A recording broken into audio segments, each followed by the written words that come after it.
Thank you, Roshan. Distinguished guests, ladies and gentlemen, thank you. My name is Vatanic Change.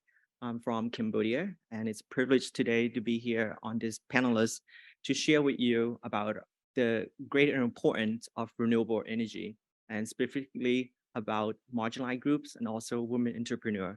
So before we go into the presentation today, would like to share with you a little bit about Cambodia and the issue of climate change and how is the issue of being addressed and mitigated through policymaker as well as local community governance. So Cambodia is a very small country with population less than 60 million. We are agrarian society, which means we are heavily based on farming. We're heavily depending on rain-fed agricultures for their livelihood and food security. So as you can see, when climate change a topic has been brought up, the central government did a study in 2019 by Ministry of Economic and Finance. We understand that climate change would affect Cambodia as a whole on our economy, a reduction of our GDP by 2.5% by 2030, and also by 2050 by 9.8% reduction of GDP. The central government then update their NTC commitment in 2020 to reduce the greenhouse gas emission by 41% by 2030. And to do that, we need about $7.8 billion to bridge that gap. So this is a very overwhelming challenges for a very small country that's heavily reliant on agriculture's economic driven. So in 2015, the central government developed technology, a tool to able to assess where are the vulnerable areas. So the climate vulnerability index was developed in 2015 to allow data collection from our community-based and access to socioeconomic data to interpret what is needed to develop programming and project to help address climate issue, not only adaptation, but also mitigations. So with that in mind, my presentation today will kind of look at the work that we are doing in this pilot that we developed with our partner from UNEP and also UN Women called the Empower Project that will look at the landscape from locally led activity by women entrepreneur and addressing the issues of energy transition, introducing renewable technologies, and then changes the perceptions of the challenges that we face today, not just at the central government, but also at the local policy as well.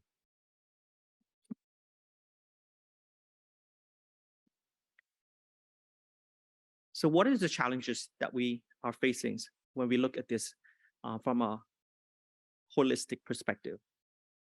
There are challenges to technology, challenges to access to finance, challenges to capacity from our locally led government, challenges to the energy transition from perceptions, you know, available technology, conventional fossil fuel is available and is affordable. Why do you be bothers to switch to a cleaner technology? So changing that perception is also challenging.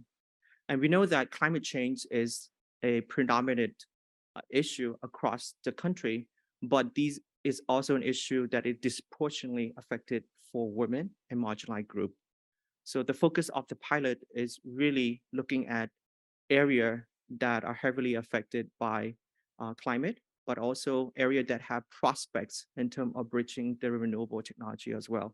So opportunity, challenges, and of course, the very most fundamental discussion that we've been hearing from our last session is finances. So with the available resources that we have, we are looking at innovative way to look at climate financing mechanism that would be available through public and private sector.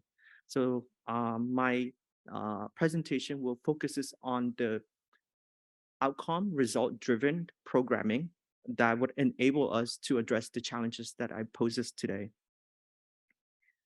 So two target area was proposed in our pilots, Posat and Dakel. These Posat is a very agricultural um, farming province, and then Posat is the central, very close to the Tonle Sap It's enlarged and delarged based on the seasonal weather.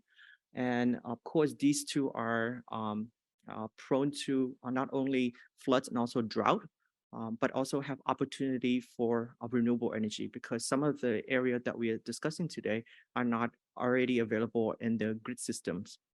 So with that in mind, the ideas of looking at development at the local level, we need to engage the local governance. So not to invent something new, but also introducing something already in place.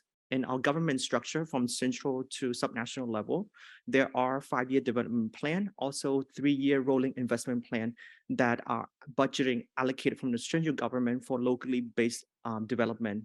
So building infrastructures, irrigations, these are simple projects that is already available. And how do we mainstream gender equality? How do we mainstream energy transition into that work so that we know that better awareness, better engagement, not only just engagement from the stakeholder, but also commitment. So commitment in terms of budgeting, in terms of planning. And that is the key to iPilot.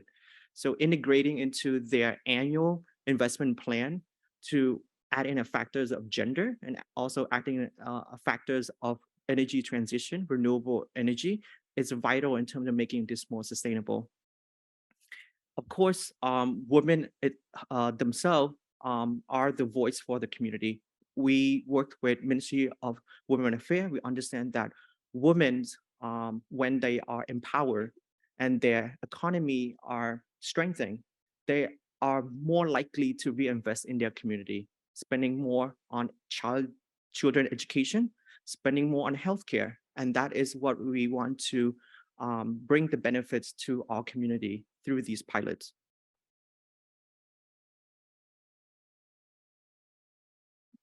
So when we look at the pilots, as you can see, they are broad spectrum of what we can do. You know, we need to look at the challenges in the market, what's available for the agricultural value chains. We need to look at the technology, what's available, whether it's feasible, whether the transition between the conventional using fossil fuels makes sense, switching from grids to renewable technology, and whether there are partner existed in the local community itself. You know, partner, which mean that a program that are exist to other development partner that have strength in access to market. You know, they have capacity to help to develop the agricultural technique, make them more robust. You know, doing more of a farming that is more ideal, organic. We need to look at the technology network. So existing partner is quite important. And then the fundamental part is the credit facility, the financing. How we can make it more robust, how can we make it much more sustainable by engaging our private partner. So we are working with the Agricultural Rural Development Bank for this pilots, and it's the nationally publicly owned agricultural bank, and they have not done any financing that is available for renewable or energy transition. So this is very interesting for them to take upon. But there are hurdle in terms of financing, not only for at the national level, but also as subnational, is collateral. You know, most bank in terms of microfinancing, there are a lot of operational costs. You know, you have to have, you know, offices in all these small remote area, and some do not, you know, and then they tend to prefer an asset, you know, land title and all of this. And that could be a challenge. So through the pilot, we are able to create innovative financing framework that able to address the de-risking of the collateral need, as well de-risking the investment for renewable energy as well. And then last but not least is the capacity development for our entrepreneur. Women entrepreneurs are likely to be more engaged and likely to be more supported and likely to excel when they understand the number. And so we work with NGO from the grassroots to help to develop um, financial literacy training to help to incubate these entrepreneurs to equip them with better understanding to manage their business and then match them up with the technology that is available and also to work with the financial institution to allow them to have access to finance. So that's encompass the level that we do. And how do we do that? And that's I'm going to show you how. So partnership and synergy is quite important. We need to look at the market study. The potential is available at the grassroots. We need to know whether technology fits for these community, for these existing businesses. And then, of course, we need to have the encouragement and then the support from the local government. So we created a guideline for the local community governance to access this credit facility. The credit facility is with the private sector, but how can the local government encourage and access the guideline that would allow them to understand what are the integrations and how that works. And then most importantly is to let the local government voice be heard at the national level through their investment plan. So having co-financings is quite important at the grassroots, even though it's minimum, but its ability to be recognized and then create awareness as well.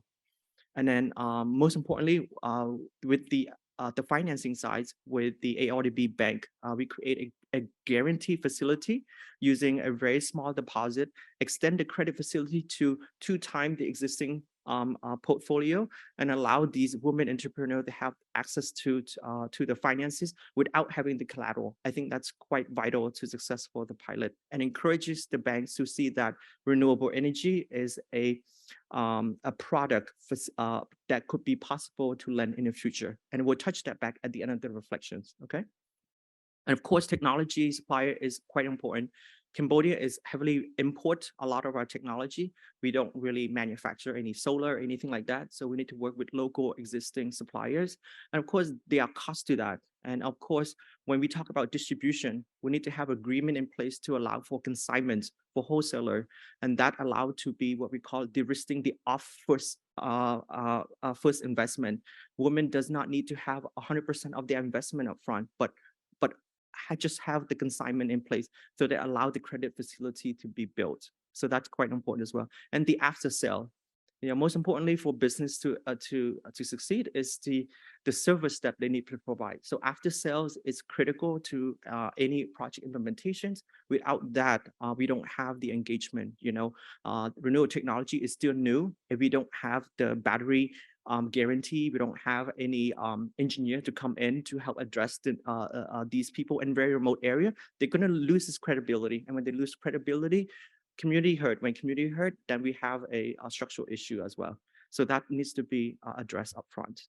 Of course, the understanding and the engagement from our beneficiary. Our beneficiary need to be the owner, need to be the controller of their business, need to be the enabling actor that created the participation. They need to invest with the projects, and they need to know that the project make business sound. So that's where the economic come in.